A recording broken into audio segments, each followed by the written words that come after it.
I'm Go Samuadia. Thank you so much for coming to my channel. I really do appreciate. Nice seeing you, and we're just so privileged to have you. Thank you so much. Thank you so much, Kirsten. I'm excited to be here. And I was thinking just when you sent me an invitation to say Yes, Girls for STEM is inviting you to come and share on your experience. I was thinking, Girls for STEM, what am I going to do there as a man? But then yes, I think we also have a huge role to play as brothers, as uncles, as friends, to encourage, especially in our culture as Zambians or Africans, to encourage the females in our family to pursue STEM. So thank you so much for having me. wow, yes, yes. We thank you. We need you guys, and we can't do anything without you guys. Um, we are together. The only part is there are few women in STEM, and that's why we are here, just to Exactly. encourage a lot of girls to pursue science and technology. Thank you so much for that introduction. So, Ngosa, it's so funny. I'm also a Wadiaka. Maybe we are Yeah, related. I've noticed we just might be related. Yes, I'm gonna say a Wadia. My dad is a Wadia. So yeah, we will talk Mhm. after this. Maybe we are relatives. Definitely. That's Yeah. so funny. Yeah. So let's dive into it. What, Ngosa, we want to know, who are you? Where are you? What are you doing? Can you share with my viewers? What are you doing? Where are you? Okay, thank you so much. My name is Ngosabwalia. Yes. I am Zambian. I come from Mansa, and I studied professionally as an electrical engineer. So I hold a bachelor's degree in electrical engineering from the University of Aintimushan. That was in Algeria. And so currently I am pursuing a master's this time, not in electrical engineering, but in energy engineering. So a lot of the work that I do revolves around energy. How do we design energy systems? How do we optimize them, make them perform better? And more recently, we're also looking into technologies that can help us, save the climate, so to say, and reduce on the impacts of climate change. And so that is sort of what I love to work around, and that is something that's I think I would say I'm passionate about. So in brief, I would say that is who Ngosawalia is. Wow, wow, wow. That's interesting. I There are two things that have already resonated with me that has sparked an interest. You mentioned that you were electrical engineering and then you go into energy. I know there is a relationship there because electrical engineering, that's how we understand as well energy. But Yeah. people think electrical engineering, they'll just be working with wires. You know what I mean, right? Yes. They Yes. go straight in. So that's really good to hear that, because most people ask how they can switch from one career to another, even into STEM. They also, worry how can they switch from one career path to another career path. So that's a very good part that we can maybe dive into later on into Yeah. details. But wow, thank you so much for that. So let me ask you this question. I always ask my viewers this question. I'm sure you are expecting it. So I'm going Okay. to take you when you were 5 years old. You are young. What's going Mm. on in your life? The reason why I'm asking this is because we want to understand how kids, how young people, um, young ones, and the parents, what are they doing at that particular time for this kid today? You are go somewhere to start pursuing STEM. And remember, oh, guys, my viewers, STEM just means they're acronyms for science, technology, engineering, and mathematics. He's in STEM. We've brought him here because we need to understand how men think as well in terms as engineers, because we always see them there and we're like, ooh. Yeah. So here he is. So I'll take you 5 years, when you were 5 years old. Mhm. What's going on in your life? Are your parents talking about STEM? Do you have somebody around you who's in STEM? What's going on there? Okay, so back to 5 years old. That was just the beginning of me sparking that interest into science in general, and I wouldn't even continue without showing much tribute to my mom. My mother trained as a teacher, so she was always big on education, And by 5 years old, I think I was in grade 1 or 2, Yes, because my mom actually thought it wise for me to begin school early. So she taught me how to read very early. She really. mathematics very early. And so already from the beginning, the role of my parents was huge in me sparking an interest into STEM. And so around 5 years old, I continued to love mathematics, to love, topics like sets, I remember, and, science, science. That time, I think it was called integrated science. So around that age in my time, that was a period when I discovered that this is something that actually interests me. This is something that allows me to think outside the box. It's something that allows me to understand the world around me. And so from that tender age growing up, I just grew with that, and I naturally gravitated towards subjects that had to do with STEM, with science, and with mathematics. And so I think basically at that age, that was what was going on. Huge tribute to my parents, my mom in particular, who was really big on education. Wow, wow. Kudos to mom. Kudos to mom. You mentioned very key areas that I'm interested in, and I'll tell you this, I hear this all the time. Guys, I hear all this from these smart engineers, okay? I hear they talk about somebody around them who spark their interest, and also the curiosity that they develop as a result of that, and I hear Ngosa saying his mom, played a very big role in encouraging him to pursue science and technology, and she trained him to start reading early, okay? Yeah. And reading early has got an effect on mathematics and English parents. I hope you're hearing that, including kids. Mhm. That's really interesting. And Ngosa, can you talk about something I also picked up when you said sets? I'll tell you, on my side, what I used to like about math. Okay, now I'm an engineer, right? I Yeah. look back and see when I was young, what was going on, especially something to do with numbers and math. I loved, number one, the smell of the book. I still remember I really Oh, wanted a new book all the time. I wanted like a okay. new book. Yeah, the smell of the book, and also the pencils and numbers. Because remember, during my time, maybe I don't know if kids do this as well. They Mhm. they have those books with big lines where they can fit the five. I think they still do that, right?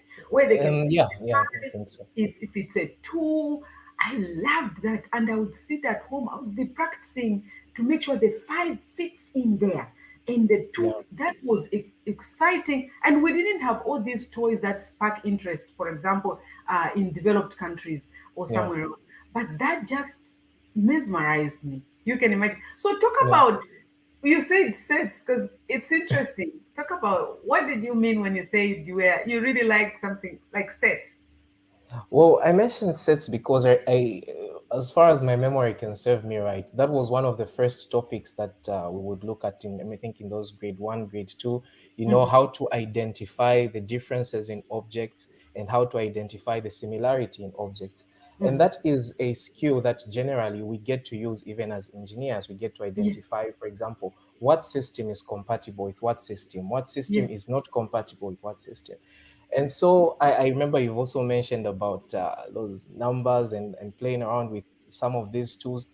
I had some teaching aids that I really loved to use. For example, we had those sticks. I remember my mom would break down small sticks and she would help me learn arithmetic with those. Sometimes we'd use bottle tops. So you make a five, she'll make these are five, and then she'll put five sticks and subtraction, addition, multiplication.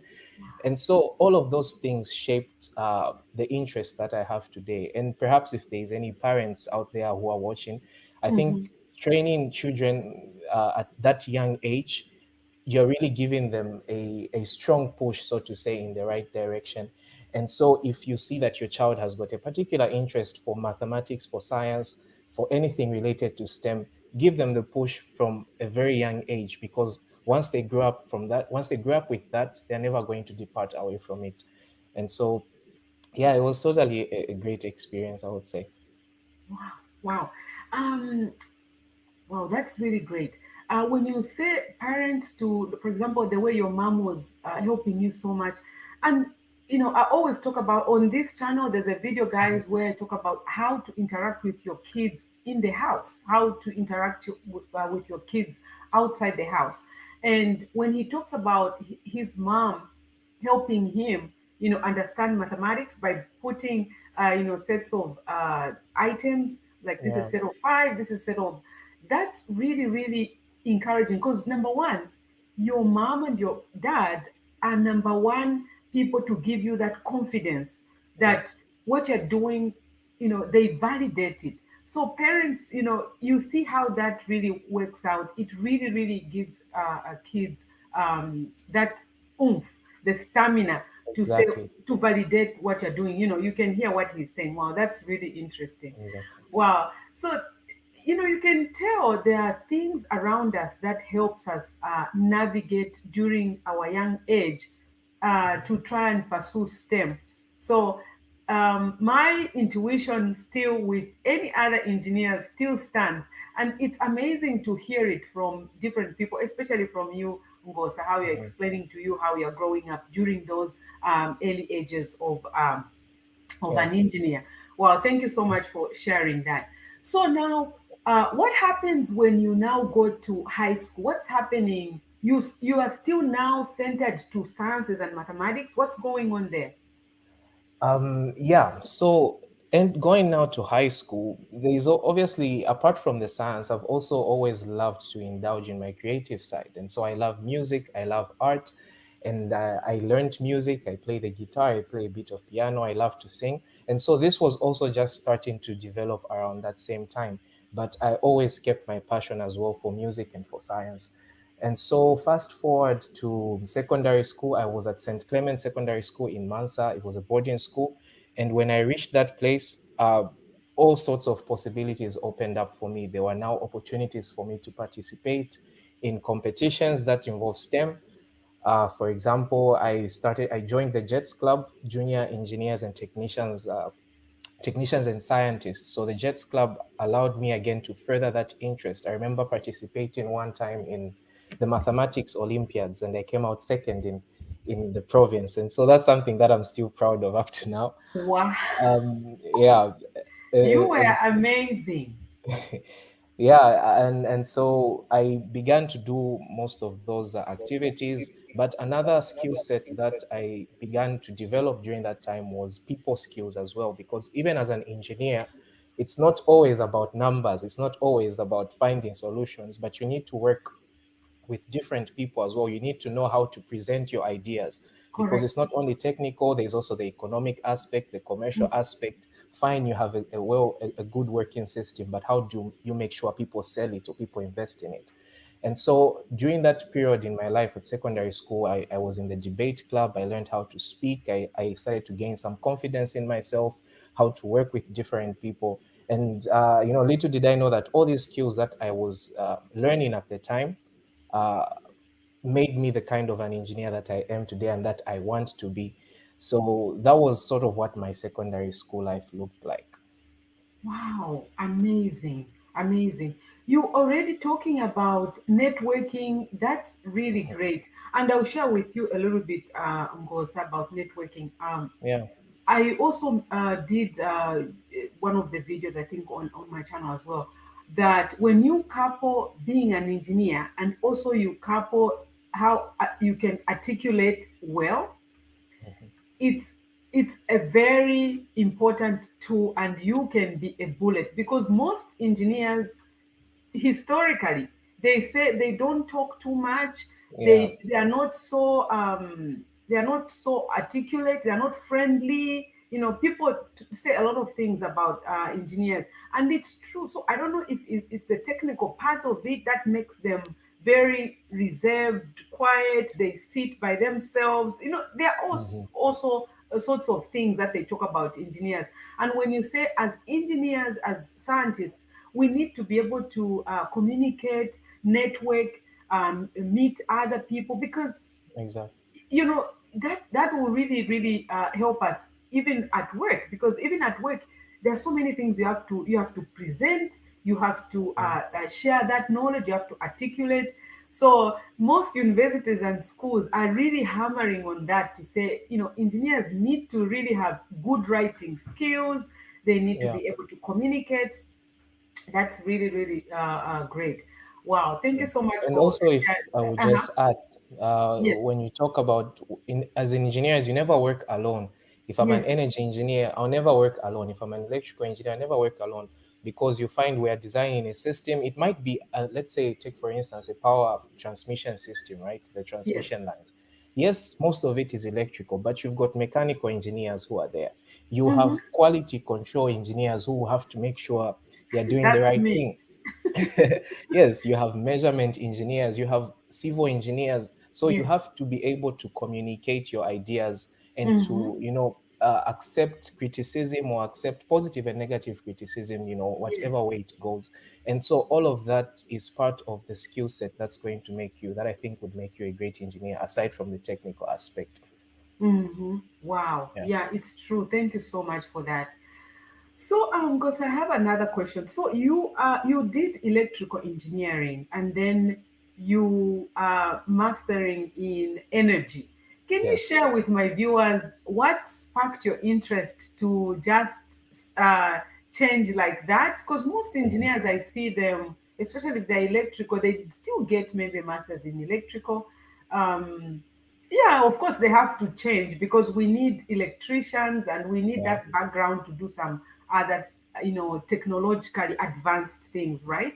So could Mhm. you share with my viewers what sparked your interest to go with that flow? Okay. So there's several aspects I think that made me make the decision to change from electrical to energy. I remember when I was studying, I was in Algeria. So I finished my degree in electrical engineering, and Hmm. I had actually enrolled to begin a master's in electrical engineering in Algeria. Yes. But then an opportunity came across that was there was an opportunity to come and study at the University of Padua in Italy, energy Yes. engineering. And so I thought about it. I mean, I'll be going to be changing fields. Am I really going to do it?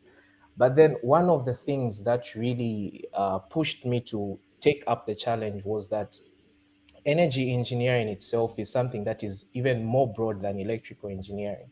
And Wow. so when you talk about electrical engineering, what we deal with is after the power generation has Mm. happened, how do we Yes. get that electricity to move from Okay. the power station to the house? Okay, Okay. so as an electrical engineer, we'll deal with all of that. But Hmm. then there's a whole nother world of science that's going on before the electricity is even produced in the first place. And so Yes. energy engineering sort of takes you behind the process before the electricity is produced, the Yes. machines that are working. And so Yes. energy is much more broad in the sense that we have to study some mechanical concepts, we have to study thermodynamic concepts, we have to deal with other sources of energy as well. We have to deal with nuclear, we have to deal with all these renewable energies that are coming up. And so when I looked at all of these things, I said energy engineering, though I know it's going to be difficult because I don't have a background in it, but it's going Yes. to allow me to have a better understanding of the engineering world, to have a better understanding, to be an engineer of value, so to say, to be able to see things from all sides. And so I said, I'm going to take up the challenge. And Yes. that's how I decided to quit the masters that I had started in electrical engineering and just go ahead with with the one in energy engineering. So you had gone already doing your masters in electrical for how long? I had done for about 2 months into the first semester. I Yes. had done for about 2 months into the first semester. And then when I got the opportunity to go to Italy, I said I was already 2 months late there in Italy Yes. because I had spent 2 months in Algeria. Yeah. But I just went there and I asked for the recordings of the lectures. I said, whatever happens, I am going to learn what I have to learn. I know it's going to be difficult. I'm going to learn. And I didn't pass all the exams I had to, but I did pass most of them. And I said, Yes. this is enough, one step at a time. And finally, now I'm at a point where I have caught up and I'm still seeking to learn more. So it's been a challenging experience, but it's been amazing as well. Wow. So what part of what background do we need for to be in energy as engineers? Is there any uh, advice on that? Background in terms of a bachelor's degree background or general? Yes, the background of, can anyone jump into energy? Um, Actually, the interesting thing about energy engineering is that so many people from different engineering backgrounds and just scientific backgrounds can actually do study a master's in energy engineering. I have friends who are from chemical engineering. I have Yes, friends who are from electrical, from mechanical. I have friends who just studied physics, others who studied environmental engineering. And so there are so many fields that it doesn't really matter as long as you had a scientific field, so to say, you are likely to get a chance to study energy engineering. And this is because energy is such an integral part of our life today. Energy is everywhere, you know.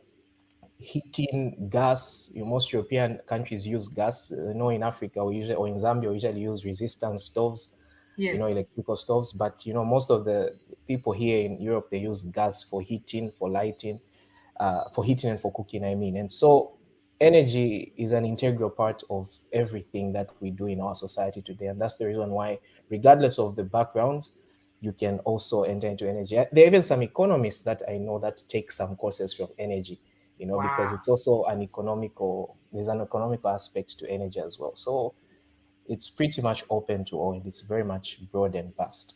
Wow, wow.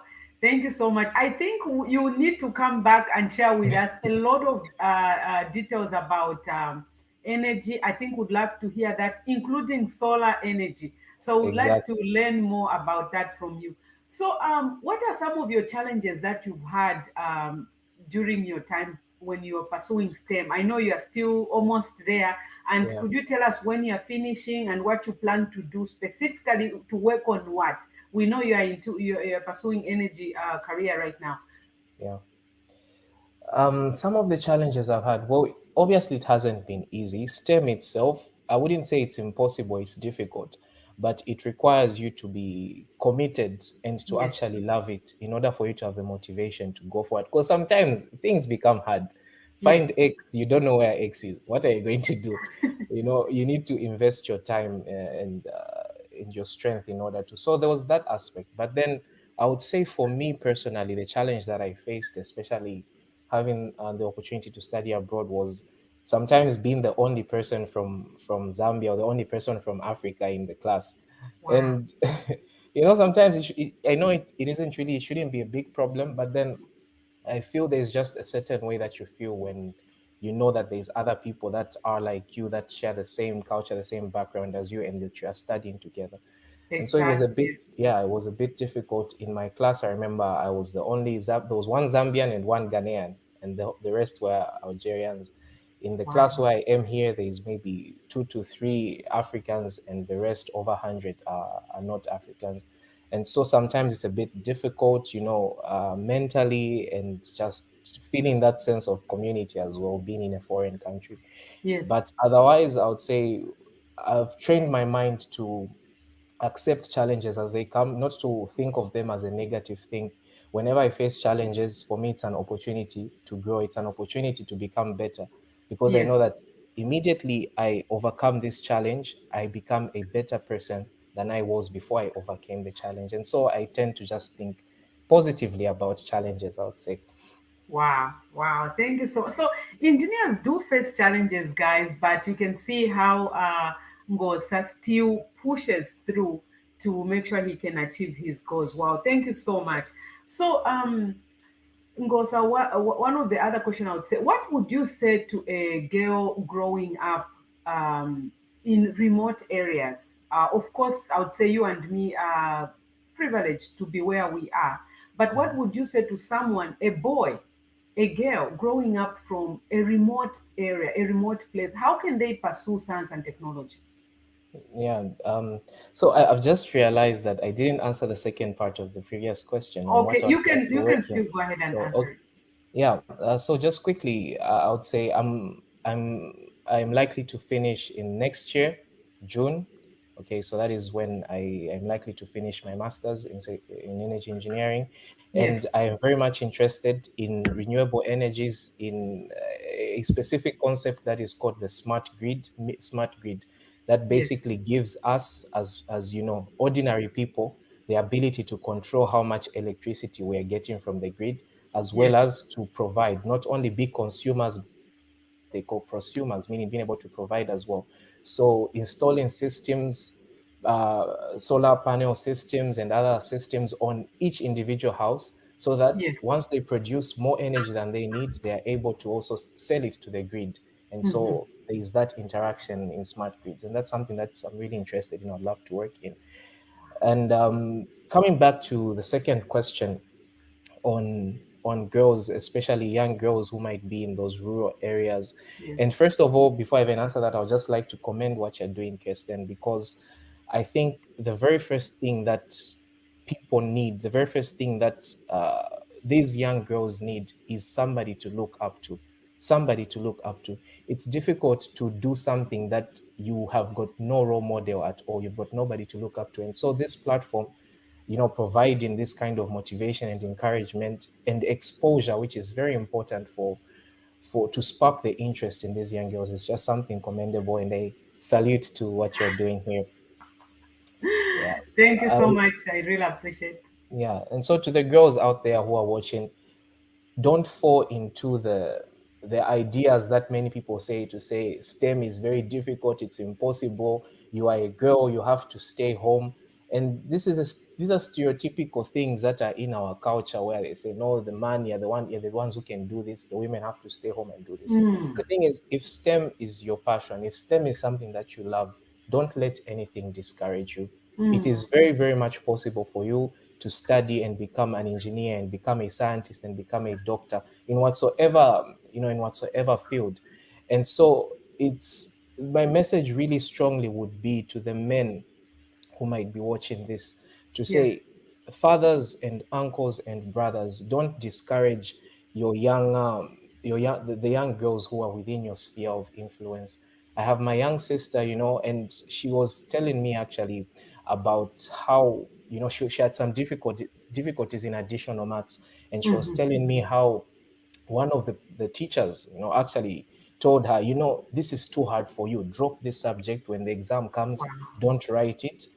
Just pick RIE or pick another subject.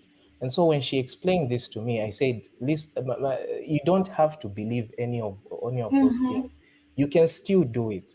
And Yes. so the men in our society, speak life, speak encouragement, speak hope into the dreams of the young girls. I know there are many young girls, and the engineering community, the STEM community, is going to benefit from the intelligence, from the talent, from the skills that these young girls have to offer to the engineering community. Yeah. Wow, thank you so much for that. That really, really, really is important. And let's answer Ngosa. Let's answer Pagno Degbe. I hope I'm pronouncing your name clearly.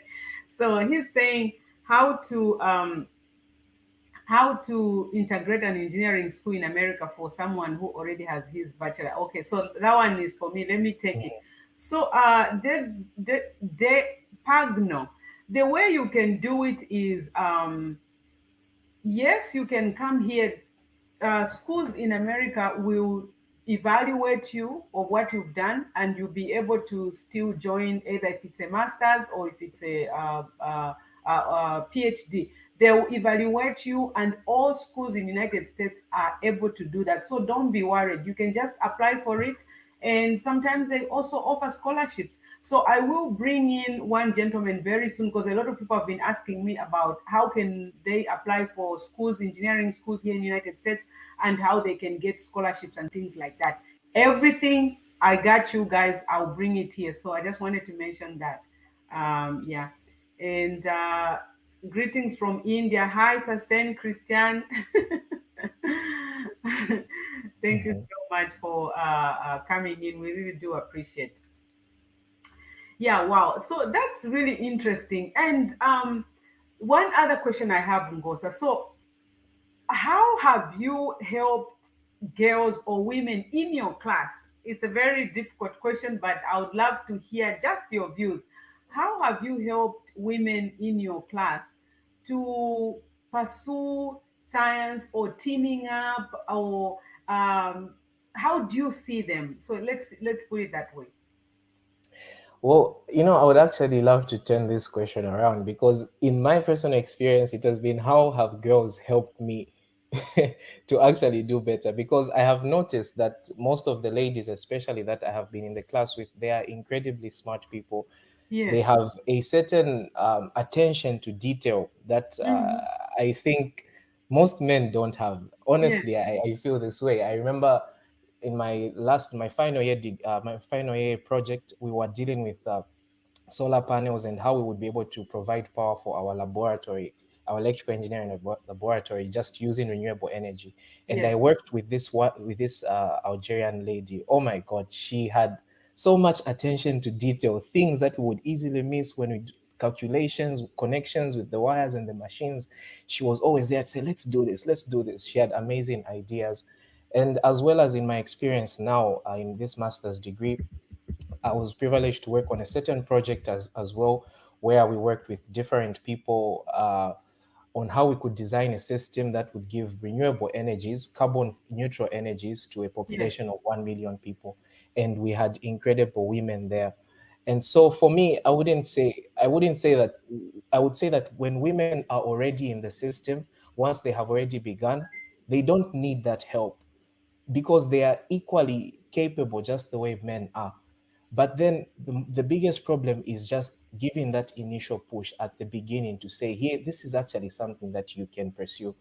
Yes. And I think in my experience, that's how it has been. I've worked with amazing and talented women who have actually helped me to understand concepts than I have done to help them. Wow, that's very thank you so much for that, to showcase that, us women, we are like just your peers, right? Mm, And we would like even more men to interact with them and engage them, and they do say that we are more like their peers, and they do understand that. um, mm. yeah, so I just want to say, bring in Vane. Hi, Vane. Thank you so much. This is one of our engineers. She's been here. She's been interviewed. Her passion is in space missions as well. She's a Amazing. very good friend and colleague of ours. So she's saying, let's see, she's saying, you are right, Ngosa. Yes, he's right. Yeah, definitely. Yeah, she's bouncing from India. She's a friend of mine, so she does Okay. come here on our channel to share about Girls for STEM. Yeah, it's true. We really do need guys. It's not like we don't need, even if it's Girls for STEM, we still need guys to help us to navigate, and also to just be recognizant of us, that we are their peers and we want to work with them. And Exactly. the other thing I really liked what you mentioned, that yes, girls, Pamulomo, yeah, we are very detailed in a lot of things. So guys, you guys that don't understand, I said girls like a lot of gossip. Gossiping. Did you see what he did? All those details. Every detail So they pay every attention. detail, you saw the color, the nail polish she wore. Oh no, on the right finger. You know, those kind of details. So instead of just saying, you girls are talkative, use us. In terms of those details, we can be very helpful, Yeah, and we do bring very colorful contribution, diversity to products. We do definitely. bring very interesting niche and edge. We give products a very good edge. So I think men should be really supportive and help us understand. Exactly. Wow, Exactly. thank you so much, Ngosa, and I really do appreciate for you coming here. I appreciate everything that you are doing, and would like to have you so you can come and share with us what you are doing. We would like to see, and participate in your space of energy. Yeah. So we can learn more from you. And on this channel we bring different types of engineers, so they share with us space systems, Yeah. energy, electrical, scientists, doctors. We just want to hear or to see all that kind of flavor. So Exactly. I'll give you a few minutes to say whatever you want to say towards boys, particularly, and also girls, and maybe to girls for STEM and to the world at large. If you can, I'll give you time to talk about that. Okay, yeah. So, I mean, just like we've talked about a lot of things that I think are really, really cardinal. And to the people that are watching out there, if there's people that are watching and that have been considering a career in STEM, first of all, the market is huge. You know, we are heading towards each and every day. Science is advancing. There's always something new. There's always something new, and especially as engineers, we are always finding solutions to problems. And so I'll speak maybe specifically to those who are, you know, might be thinking about energy or electrical or mechanical engineering, especially in Africa, to say, as Africans, we've got a big problem at our hands. The entire world is speaking about moving towards renewables because of climate change. But as Africa, Zambia, for instance, we only have about 29 or 30% average of people that have access to electricity. So before you even speak of the problem of renewable energy, people don't even have electricity in the first Mm, place. And this is a big problem that requires expertise, that requires us as young people, as Africans, to take up the responsibility to develop our country. In this problem, it won't matter whether you are a boy, you are a girl, we are all going to participate as equals in finding solutions. And to the girls that might be watching, the young girls, to say, regardless of who it is in your life, ideally, it would be great to have a man or a father figure or a brother figure, uncle figure who's encouraging you to go ahead with STEM if that's what you want to do. But even if you don't have that kind of a person, go ahead, conquer your fears. You know, everything that we ever want, everything that we ever desire lies on the other end of fear. Immediately you conquer that fear, you step into the things that are going to set your soul on fire. And that is how I love to think about it. And so yeah. don't listen to what people have to say. People will always talk. If it's something you love, go to school, study, and be the best version of a scientist that you can be. Anything is possible in this world. Don't limit yourself. Wow, great. And I forgot to ask one question. So, how did you find yourself in Italy? From Algeria, Zambia. So, tell us a little bit about that. Oh, it's been a crazy experience, I would say. So firstly, I went to Algeria on government scholarship, so the normal bursaries from the Ministry of Higher Education. In Yes, 2017, I applied, so I went to Algeria on government scholarship. I spent 1 year learning French because I had to study in French. That was another challenge that I didn't perhaps even say when you asked me. But yes, so when just towards the end of my stay there in Algeria, when I had finished, I began applying for scholarships online. I was literally just trying. I searched online where can I find scholarships to learn, especially in Europe, because I wanted to make sure that I gain the best kind of knowledge that I can have in order to be of value and of service to my country. And so, fortunately, I came across the University of Padova, the University of Padua that was offering scholarships, you know. And the University of Padova is one of the biggest universities in Italy, one of the biggest in the world. If you've heard wow. of people like Galileo Galilei, you are a space person. So these are Yes, these are yes. yeah, he was actually a lecturer at the University of Padova where I'm studying at. And so I came here. I learned I mean, I was given a scholarship by the university itself just through applications online, and fortunately I got it. And this is how I found myself in Italy now, trying to adapt as well now to the new language, to the new culture. It's been a whole roller coaster, and I can't wait as well to visit home since I haven't been there in a pretty long time. There's a question here. How did you learn French? Tell us, tell us. Bonjour, bonjour, comment ça va? Je m'appelle. I learned French. How do you, okay, I don't know, you people are smart. How do you learn a language like that and use it to get educated? I can't believe it. So, how did you learn French? You know, there's one thing that I've noticed is that the brain, there's a certain concept in biology that talks about neuroplasticity, meaning your brain is like a plastic. or like rubber, it's able to expand as long as you force it to expand, Yes. and that expansion means you're able to learn anything. So when we went to Algeria, all of us had to learn French. It was incredibly difficult. French is nothing like English. I you can know imagine. and to make it worse, in the school, sometimes teachers would speak in Arabic, which is the actual language of the country. It's like, for example, in Zambia, teachers usually teach in English, but sometimes where become Chibemba, they'll put some Bemba, they'll put Yes. some Bamba. So there's that as well.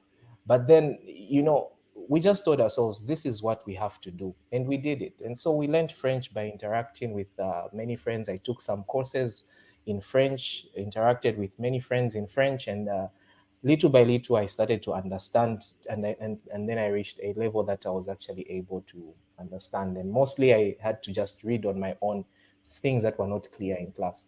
So it always seems impossible when you're starting, but once you start to take those small steps, you learn small steps, you find yourself at the end and you say, well, I actually did this. Wow. Wow. That's interesting. Wow, Ngosa, thank you so much for sharing that with us. We really do appreciate. Oh my God, that was really, really awesome.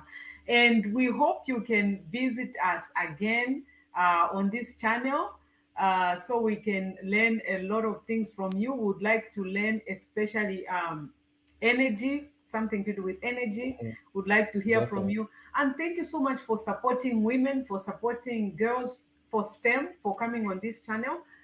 We really do appreciate and would like to learn more from you. Hopefully, you can come again on this channel. Thank you so much for the opportunity. It's been an amazing conversation. The sun has actually set here where I am in my city. Yes, yes, yes. And I know you are like, okay, I want to do it before the sun sets. But guess what? That is not even important. My conversation with you was really amazing. I really, really thank you. And I know boys out there, girls out there, they've learned a lot of things from you. And we hope you can visit us again so we can continue this conversation. So thank you so Definitely. much. Definitely Um, looking forward to that. Thank you so much. Sure, thank you. Guys, that was Ngosa Bwaria. He's from Zambia, but he's in Italy. That's why he's studying, and we're so happy to to have him.